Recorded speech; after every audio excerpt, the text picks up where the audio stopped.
Hello and welcome or welcome back to my channel. My name is David Novak. I've been thinking a lot about difficult or disturbing books. The catalyst for this thinking was a video that I watched yesterday, I believe, by Carl at Please Read Your Book. It's a really interesting review of a book titled Notice by Heather Lewis, a book which I have put on my list. I have a list that is so long I might need a few lifetimes to get to it. But it is the sort of book that I am not entirely certain how likely I am to want to get to it because of the nature, the difficult nature of the book itself. And he describes the book in his video without going into plot details, but you get a good sense of the narrative, I think. It involves a character who is a sex worker, and this character makes choices that are not always the best choices. I really urge you to go and look at his video so you can get a better picture than what my words are expressing. Of course, that in itself raises a lot of questions because in life, sometimes you make a choice that you know is a bad choice, and yet it turns out to be the best thing you could have done. And sometimes you make a choice that is the right choice, and it turns out to be bad. I mean, there's no real judging how your choices are going to take you. But so I've been thinking a lot about just disturbing or difficult in a disturbing way books in general. And the place where I am at now, I am much less inclined to want to delve willy-nilly into some new realm of disturbance. I like more to step back and take a historical viewpoint. History in itself can be disturbing enough.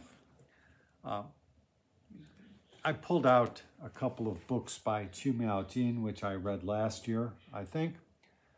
Notes of a Crocodile is the book that she is mostly famous for. And posthumously, Last Words from Montmartre was published. And of the two books, this is the book that I could see myself going back to. This one, much less so. It is a, if it is fictionalized at all, it is very thinly veiled. It is essentially a long, drawn-out, messy suicide letter. And it was too much for me, really. So that I'm trying to posit some kind of difference between these two books. Of course, reading any of these at this point, you understand that this author's trajectory took her down the path toward suicide. And so I might not be likely to revisit either of these. I have read a goodly amount, say, on the topic of the Holocaust, or what has come to be known as the Holocaust, the massive German extermination program, largely focusing on European Jewry. And I've read a lot of books that are first-person narratives, that kind of thing, and you get scene after scene of disturbing action. And I have two books that have been on my shelf now for a couple of years, I think, that in both cases I have hesitated to go into them, but I will show you them both. Now, they're both pretty well famous. You hear this one talked about on BookTube a lot more than this one. And of the two, I am thinking that this is the book that I would be most inclined of the two to want to delve into, because the author who survived the camps makes his investigation the character traits, I guess, of the people who survived the camps. And so you read this book, and my hope would be you might learn, you might get some insight into how to survive some kind of extreme situation like this. So that would tip the balance in favor of this book, as opposed to this, which just gives an anatomy of life in the camps.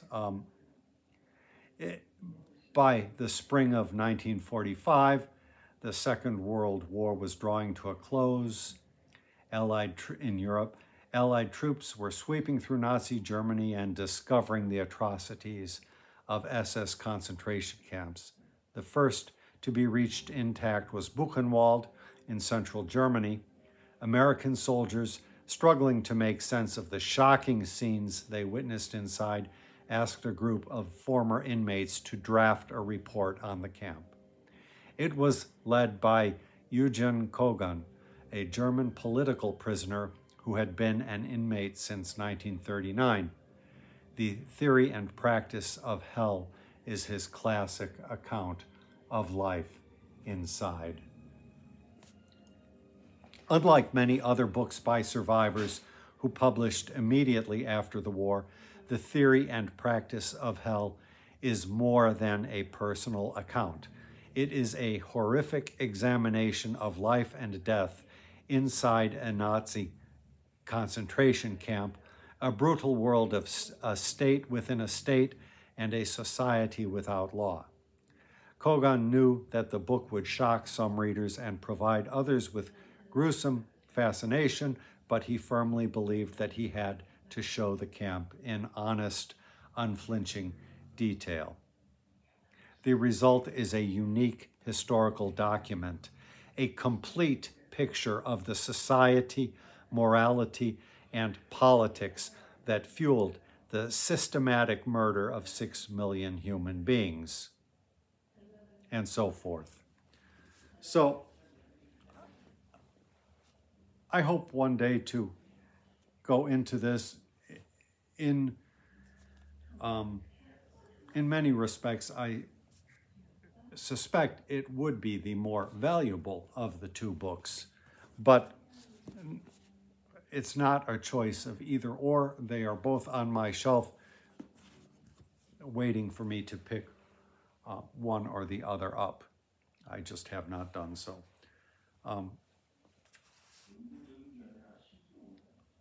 In a way, I think that a personal memoir might be easier to take than a dispassionate, anatomizing or a dispassionate mapping out of the variety of atrocities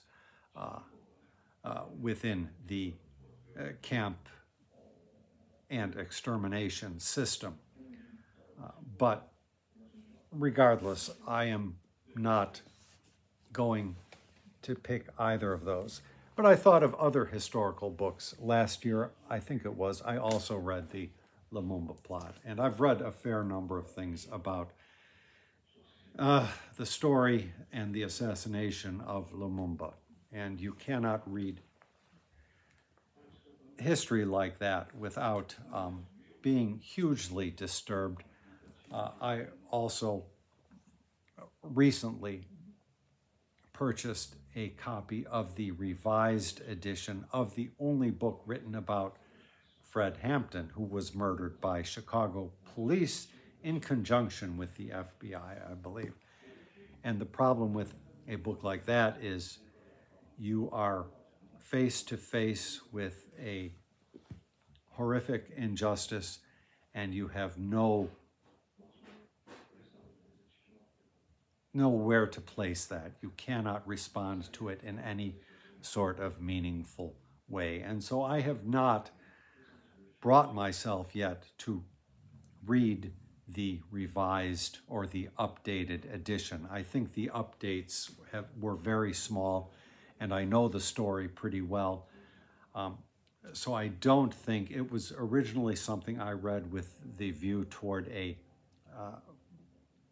play project, and that project fell through, and I don't know that I will be pushed to read it unless I come up with some new sort of project into which I could channel what I would learn or relearn about that story. It's a murder that has been woefully underreported.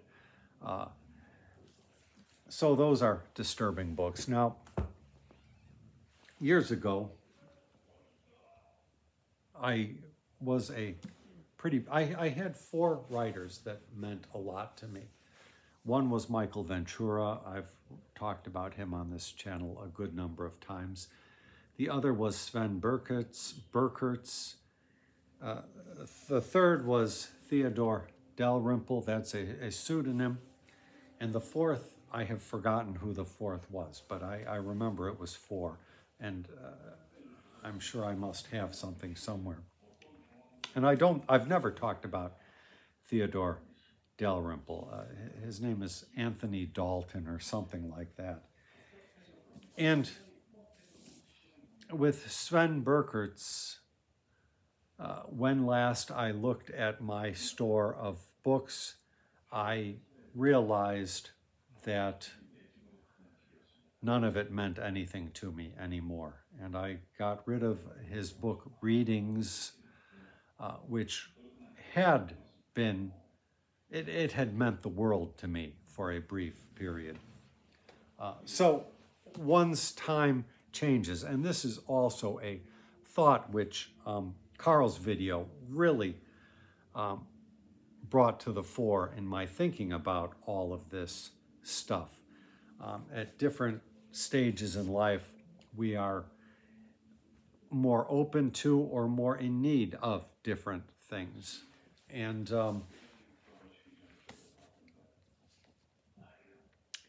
well, Dalrymple, he writes about people at the bottom. And this is a very good book for anecdotes. And as I look at it now in retrospect, trying to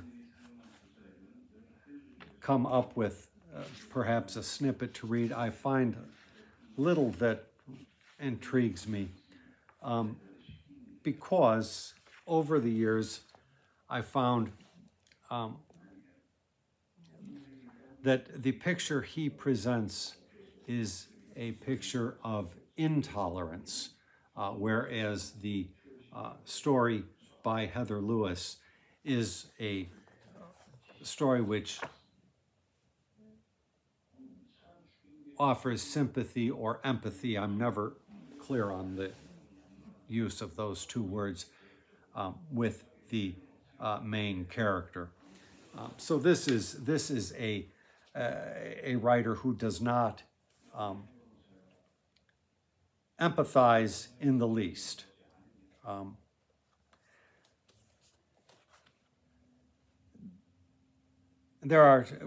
He talks about a conversation, and the second thing worthy of remark in this conversation is the complete absence of the idea that mental culture is good in itself, that it has a value irrespective of one's employment prospects. Just as patients' responses to the same illness and disability vary according to their predisposition and character, so does a man's response to unemployment. A man with an interest to pursue, or at least with the mental equipment to pursue an interest, is not in such dire straits as a man obliged by the tabula rasa of his mind to stare vacantly at the four walls for weeks, months, or years on end. He is more likely to come up with an idea for self-employment, or at the very least, to seek work in places and in fields that are new to him. He is not condemned to stagnation. So, in a sense, he is right that having some sort of mental activity, some sort of intellectual ferment in the brain does provide a cushion or a buffer to a slim degree, but as a person who spent most of his life working low-level, low-paid jobs, and spent good stretches of that time unemployed, or not unemployed, but looking for work,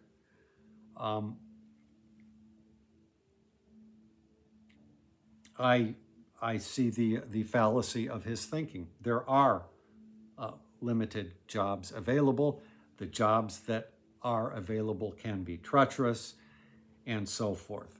So he is a writer who, while I liked his writing very much, I grew disenchanted. And so I think I read primarily 3. There's a couple of other short ones that he did about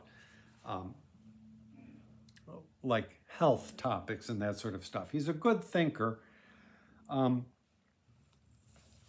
Better than this, which is just a series of anecdotes of people leading crappy lives and making crappy choices, where he gets into cultural criticism. And this is a pretty good book. A lot of his insights on, say, Turgenev and Marx, I think Bernard Shaw is in here. They're all really worth sifting through. It's a book that I could conceive of myself rereading at some time. This has really stuck with me. But then as I went further, I got this, and there are good essays in here. People were reading, what was it? I think a play by, no, it was Joseph Conrad, a novel about a terrorist or something, and he touches on that in here. And his thoughts are very good, but as, and all of his writings are available online pretty much. So this whole book, he published at a place called City Journal. It's all there. Though this is a nice book to have if you find a cheap copy of it. But as time wore on, I saw that he really seemed to delve with almost a prurience into the afflictions of these folks at the bottom, and seemed to delight in inventorying all of the inexcusable behaviors which he, in his professional capacity, had been brought into contact with though he did not just leave it there. There periodically are or were notorious cases of, say, child abuse, which filled all the newspapers, and he would delve into those. And you got the sense that he was really, well, again, prurient is the word, taking a true crime interest in the base stories which exceeded propriety or normality a little bit. So those three books I speak of. If you come across any of them, they might be worth looking at, but again, you're not going to get any kind of a sympathetic look. Now, I have put notice by Heather Lewis onto my list, and I will pick it up if I see it. It's not a book that I'm going to rush right out for, but it is very up to date. Carl mentions that the prevalence of the drug culture is tied in with the sexuality in a way that he has not seen quite done. For me, being an older person, the whole, what is the word, saturation of drugs in American culture is something a little bit after my time, and it's not a topic that I have any particular hankering to immerse myself in. A lot of people on BookTube have read books about these various families that have made millions selling opioids and whatnot. It's not a topic that I care to learn about. Fortuitously, I have been reading Mark Edward Lewis and happened to come across, this is really nice. It's his third book in the Harvard Imperial China series. And he, in this chapter, talks about urban life. And just after I had seen Carl's video, I read about the pleasure quarters of Chang'an, which is the old capital. And I would like to read just a few paragraphs from that. Actually, it's all one. The entire urban life chapter has just been brilliant, but I can't just read that whole thing to you. I have to show Mr. Lewis some respect and not divulge all. But let me read you 3 paragraphs. Specialized pleasure quarters as the center of a large trade in alcohol and sex were not an innovation in the Sui and Tang, but earlier dynasties have left us little information other than the names of these districts. Fortunately, at the end of the Tang, a man named Sun Qi wrote a detailed account of life in the ward that housed the highest levels of the sex trade in Chang'an. According to this record of the northern hamlet, Beiliji, the women working there were government-registered courtesans who served officials, wealthy merchants, nobles, and above all, candidates for the civil service examinations. These women were trained in the composition of verse and the performance of music, and thus were cultural ancestresses of the celebrated literary courtesans of the Ming Dynasty, as well as Japanese geishas. Lower on the social scale were common prostitutes, entertainers, and barmaids who worked in brothels and bars throughout the city, though we have only scattered references to them in verse and anecdote. The northern hamlet, a literary term referring to areas dedicated to the sex trade dating back to the Han, was located in the northeast quadrant of a ward between the imperial city and the Eastern Market. The Directorate for the Education of the Sons of State, where examination candidates studied, and the examination halls themselves, located inside the imperial city, were both close to this ward, so candidates often rented lodgings nearby. The district itself consisted of 3 parallel east-west lanes where the courtesans lodged with madams. The houses that were successful in business were spacious, with multiple salons for receiving guests and smaller rooms for the private entertainment of those willing to pay. If business did not go well, as in the case of one house described by Sun Qi, the women supplemented their income by selling herbs and fruit. References to the economic structure of the sex trade are scattered throughout Sun's work. The courtesans were sold as children to their madams, who were called mothers of their daughter prostitutes. Consequently, the courtesans themselves were often described as elder or younger sisters.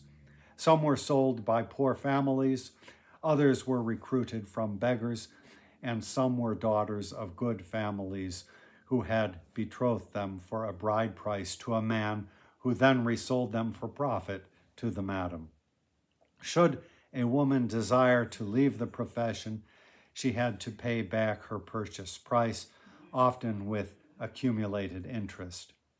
Even to leave the house for a day, usually to visit a nearby Buddhist temple, she had to make a substantial payment to her mother. And I should just interject that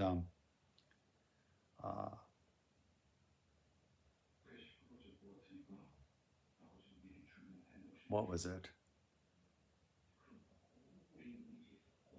Should a woman desire to leave the profession, she had to pay back her purchase price and so forth. If you've watched any historical dramas, you're well aware of that sort of situation. But that's an example of the kind of approach I would like to take, say, to matters of the sex trade, rather than a personal anecdote by one person. At this point, I would rather have the sort of macro historical overview upon things. The story that Carl relates, however, I am sure is worth looking at, delving into. Even it's just that at this stage in my life, possibly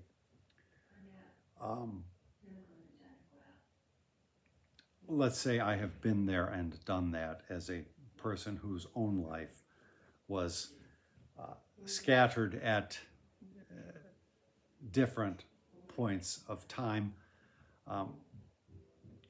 Carl closes by talking about the unkindness of a lot of American culture and society, and he is absolutely right.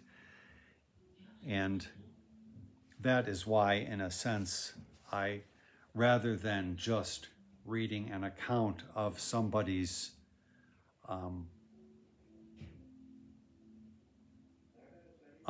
unraveling or unravelment within the system.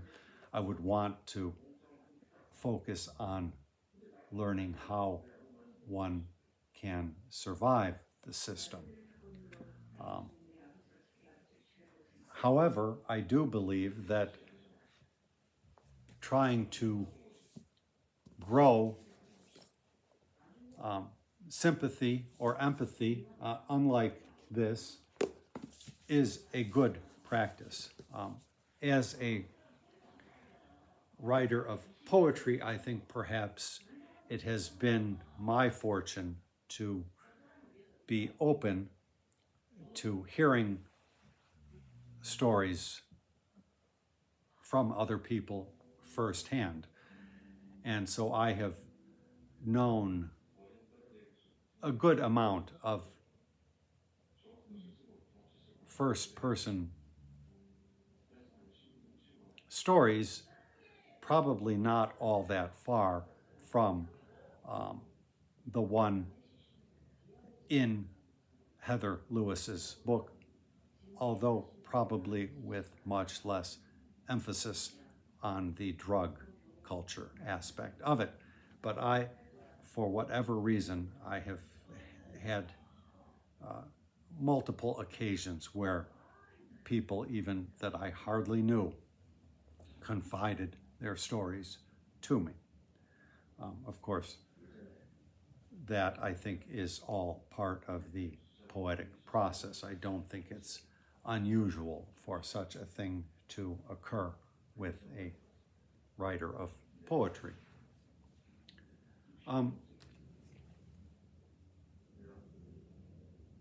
This didn't really get it to the point that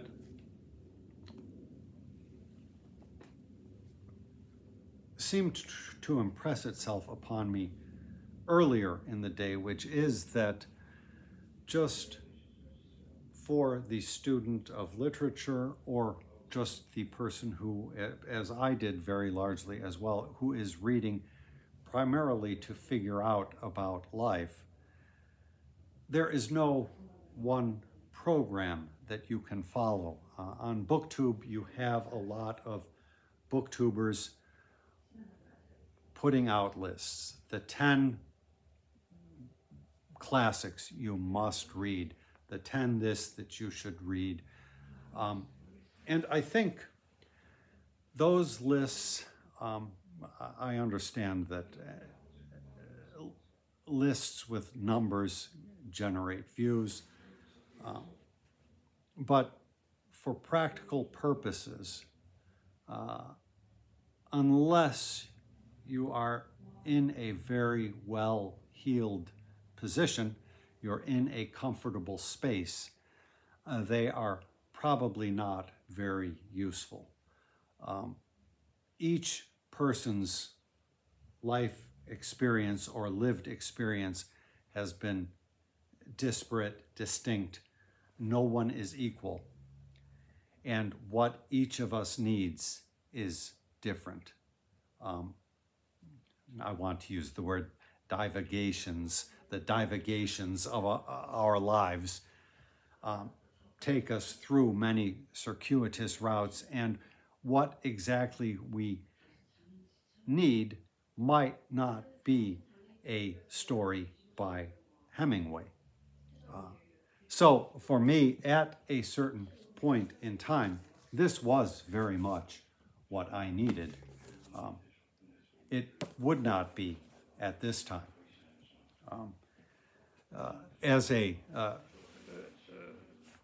student, an informal student of slavery, and to a less degree of the sugar industry, I have read enough disturbing historical matter. And I realized, I think I did a video about some books on the topic of slavery, and I still have unread books which I would like to read at some point. But I realized that I had probably come to the end of my research into the topic. And I've thought that definitively with the topic of slavery, and I am beginning to think that about sugar as well, though sugar I did not delve into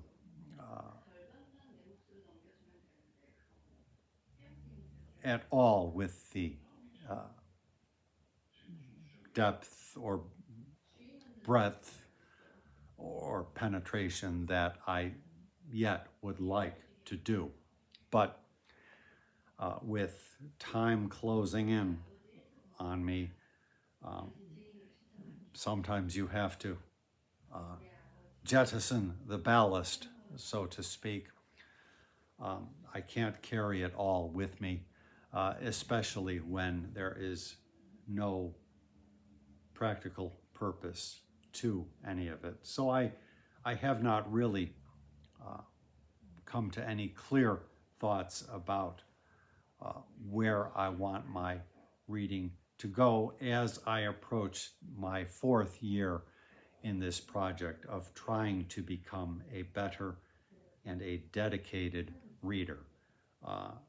So far, it has been a worthwhile endeavor, but I have arrived to no conclusions as yet. So I will leave this discussion there. And again, I will urge you to go over to Carl's channel and check that video out. I will put the link in the description. His channel is all worthwhile. He did a great video maybe about a month ago about terrible books that you should not read. I will put a link to that as well. I don't remember if that's the title. I urge you to go and look at this. As I say, the book by Heather Lewis sounds very interesting. For now, my plan is to finish up with Mark Edward Lewis. Thank you very much for stopping by my channel.